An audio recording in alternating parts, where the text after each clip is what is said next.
வணக்கம். நான் இன்றைக்கி பசிக்குது, அதனால் போண்டா போட போகிறேன். உருளைக்கிழங்கு போண்டா வாங்க எப்படி செய்வோன்னு பார்ப்போம். இதில் ஒரு கப்பு நான் ஒரு கப்பு கடலை மாவு எடுத்திருக்கேன்.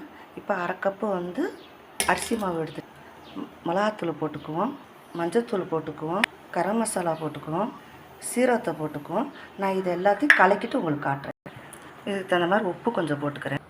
சீரகத்தை போட்டுக்குவோம். சீரகம் நல்லா பொரிஞ்சிருச்சு. வெங்காயத்தை போட்டு மஞ்சத்தூள் போட்டுக்குவோம், மிளகாத்தூள் போட்டுக்குவோம், கரம் மசாலா போட்டு உருளைக்கிழங்கு மசிச்சை போட்டு கிண்டிட்டு காட்டுறேன். நல்லா எண்ணெயை எடுத்து இதில் கொஞ்சோண்டு ஊற்றிக்குவோம். நல்லா கலக்கிக்குங்க. இந்த பாருங்க, நான் பாலாக உருட்டி வச்சுருக்கேன். பாருங்கள், நான் சூப்பராக பொரிச்சிட்டேன். மிச்சத்தை நான் பொரிச்சிட்டு உங்களுக்கு காட்டுறேன். நான் இங்கிட்ட டீ போட்டேங்க. பாருங்கள், போண்டா எவ்வளோ சூப்பராக சாஃப்டாக செஞ்சுருக்கேன். இந்த வீடியோ பிடிச்சா லைக் பண்ணுங்கள், ஷேர் பண்ணுங்கள், கமெண்ட் பண்ணுங்கள், மறக்காமல் சப்ஸ்கிரைப் பண்ணுங்கள்.